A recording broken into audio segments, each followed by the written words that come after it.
வணக்கம். சர்க்குருவே சரணம். உங்கள் அன்பு நண்பன் மீண்டும் சர்க்குருவின் புகழை உங்களுக்கு சொல்வதற்காக தேனியிலிருந்து பாலா. ரொம்ப சந்தோஷமான நிகழ்வுகள். ஐயனுடைய விஷயங்கள் கேட்க கேட்க என்னால் கண்ட்ரோல் பண்ண முடியாது. சர்க்குரு ஏதாவது வழியில் எனக்கு காட்டிகிட்டே இருப்பார்.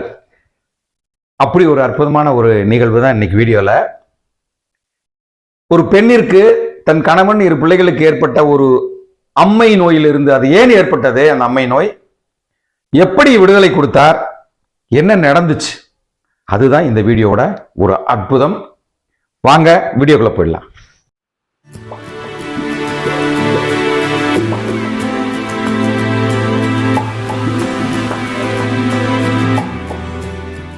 வணக்கம். பார்த்தீங்கன்னா ஐயன் அன்னைக்கு மோகன் தோட்டத்தில் வெளியே அந்த இதில் கட்டில் போட்டு அந்த வீட்டு பக்கத்தில் விரிய மரம் இருக்கு பார்த்தீங்களா, அங்கே படுத்திருக்காரு.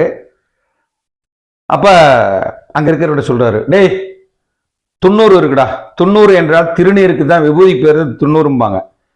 கிராமங்களில் வழக்கங்கள் உங்களுக்கு தெரியும். 90னா அது வண்டி 90க்கு எடுத்துட்டு வாடா அப்படின்னு இருக்காங்க. ஓடி போய்ங்கிறத போய் 90 எடுத்து ஒரு பையில கொண்டாந்து கொடுத்துருக்காங்க.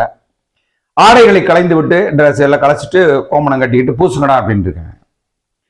அதற்காகத்தான் நிறைய பேர் காத்துட்டு இருக்காங்களே அப்படின்னு ஓடி போய் எல்லாம் ஃபுல்லா பூசிருக்காங்க. உட்கார்ந்தவர் நடக்கிறாரு, வர்றாரு, உட்கார்றாரு. அந்த படம் கூட உங்களுக்கு காட்டுறேன். அவர் அந்த நின்று இந்த கோலம் எனக்கு காட்டுறேன். அந்த கோலத்தை அப்படி விபூதி பூசி நிற்கிறார். உன்னை மறவாத நெஞ்சம் வேண்டுமே, கொஞ்சம் உன்னை மறந்தாலும் என் உயிர் போகுமே.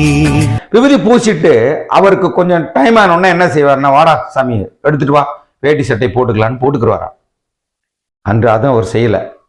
என்னடா இவ்வளவு நேரம் ஆகுது, நீரை போட்டு மதியத்துக்கு மேலே ஆயிட்டு இருக்கு, காலையில் நடந்த விஷயம் இப்படி இருக்கே என்னடாங்கும் போது ஒரு சிலவங்க ஐயனோடத்துல போய் பேசுவாங்க. போய் சாமின்னு இருக்காங்க, என்னடா சாமின்னு கேட்டுருக்காரு. இல்லையா உடம்பு பொருடா, ட்ரெஸ் மாற்றுவோம், உடைய மாற்றுவோம், ஒரு மாரியம்மா வருவாடா, அவளுக்கு செய்ய வேண்டியது செஞ்சுட்டு மாற்றுவோம். புரிந்து விட்டதே. இன்னைக்கு ஐயனுடைய ஏண்டா இப்படி தெரிஞ்சிரும். அன்னைக்கு இருந்தவங்களுக்கெல்லாம் இதுதான் பெரிய அதிசயம், அற்புதம், சந்தோஷம் அவங்களுக்கு. அவங்க எல்லாரும் எனக்கு தெரிஞ்சு பேசும்போது பதிவு பண்ணுவாங்க. அந்த நேரத்தை காத்து கொண்டிருப்போம். யாராவது வந்து தன்னை பற்றி சொல்லும் போது ஐயனங்கள் நடத்தும் நிகழ்வுகள், அதிசயங்கள், அற்புதங்களை பார்த்து பார்த்து சந்தோஷ பரவசம் அடைந்திருக்கோம் அப்படின்னு சொல்லுவாங்க. நம்மை சிறுத்துறோம். அப்படியே நாம் ஐயனை என்று பார்க்க முடியவில்லையே, கூட இருக்க முடியவில்லையே என்ற ஏக்கம் இன்றளவும் என் மனசுல இருக்கு.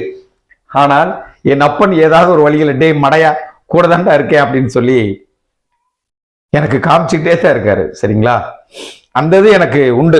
சரிங்களா, என்ன சாரி, நன்றி இறைவா.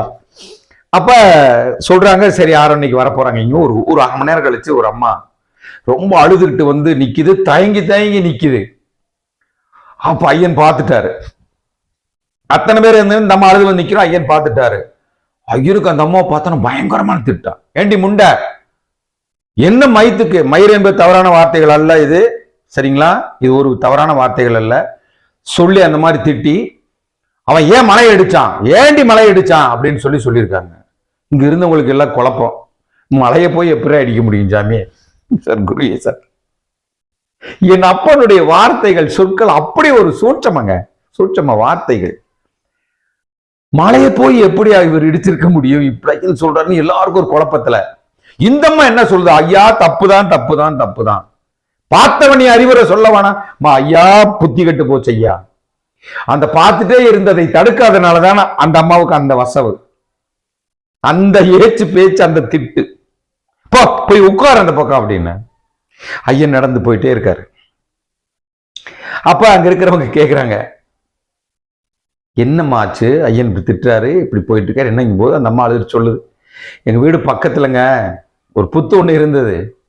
வீட்டுக்காரன் சொன்ன எங்க கேட்கிறேன், எவ்வளவோ கெஞ்சி பார்த்தா இருந்தாலும் நானும் அந்த தடுக்க முடியாத சூழ்நிலையில பயந்துட்டு விட்டுட்டேன். நல்ல ஒரு பெரிய கடப்பாறையை எடுத்து அது பூரா தரமட்டமாக்கி இடிச்சு விட்டாப்ல. மறுநாளே அவருக்கும் என் மக்கள் இருவருக்கும் சேர்ந்து 3 பேருக்கும் அம்மை போட்டுச்சு. கிராமங்கள்ல அம்மா போட்டா நாங்க ஹாஸ்பிட்டல் போக மாட்டோம், போறதில்லை யாருமே.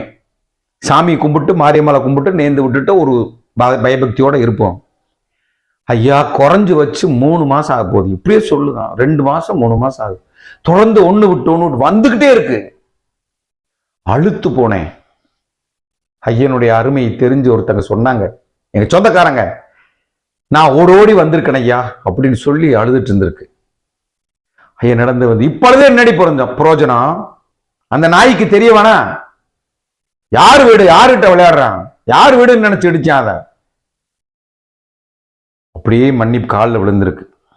தான் பூசிக்கொண்ட விபூதி இருக்கு பார்த்தீங்களா, உடம்புலாம் எல்லா இடத்துல இருந்து கொஞ்சம் கொஞ்சமா எடுத்து களை கொடுத்து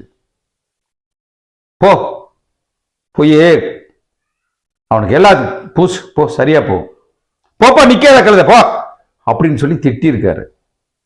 அவர் திட்ட திட்ட திட்ட நம்ம கர்மா போய்கிட்டே இருக்கும். நடிக்கிறீங்களா?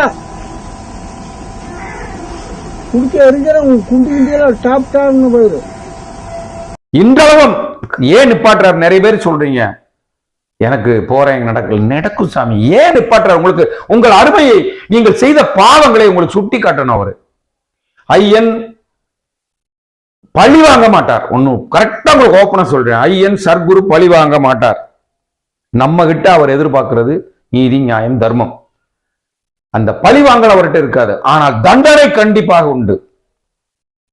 நீங்கள் உணரும்படியான தண்டனை, நீங்கள் திருந்தும்படியான தண்டனை, நீங்கள் மற்றவர்களுக்கு உதவி செய்யும்படியான தண்டனை நிச்சயமா கொடுப்பார். அதை நாம் மனமாற ஏற்றுக்கொள்ள வேண்டும். முதலில் நாம் செய்த குற்றங்களை ஏற்றுக்கொள்ள கற்றுக்கொள்ள வேண்டும். ஒரு மனிதன் குரு முன்னாடி எடுத்து ஒரு குருவை நம்ம அடைய போறோம்னு போயிட்டோம்னா, இப்படிப்பட்ட சித்த பெருமான்கள் நமக்கு கிடைச்சிருக்குன்னு தெரிஞ்சு அங்க போனா தன்னுடைய தவறை அங்க உணர்ந்து ஏற்றுக்கொள்ள வேண்டும். அந்த அம்மா விபூதி எடுத்து வீட்டுக்கு போகுது, எல்லாம் பூசுது, ஒரு வாரத்துல சரியாயிடு, கூட்டமா ஓடி வருது. ஐயனுடைய விபூதி மிகப்பெரிய மருந்து. நான் பல தடவை சொல்லியிருக்கேன் உங்களுக்கு, கையெடுத்து கும்புறதான். விபூதியும் சந்தனமும் ஐயனுடைய மருந்து, அருமருந்து. நிறைய நோய்களை அறுத்து எறிந்திருக்கிறது, இன்றளவும் நடந்து கொண்டு இருக்கிறது. அதை நாம ஏன் பயன்படுத்தக்கூடாது? ஒருத்தர் அவர்கிட்ட போன கிடைக்கல, நம்ம கர்மா தீர்ந்தா தானே கிடைக்கும்.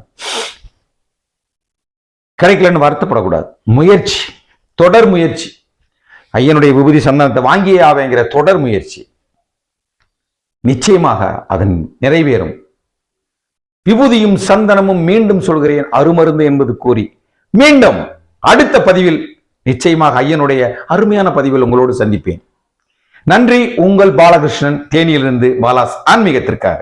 குருவே உன் துணையன்றி வேறு துணை எனக்கேது, வேறு துணை எனக்கேது.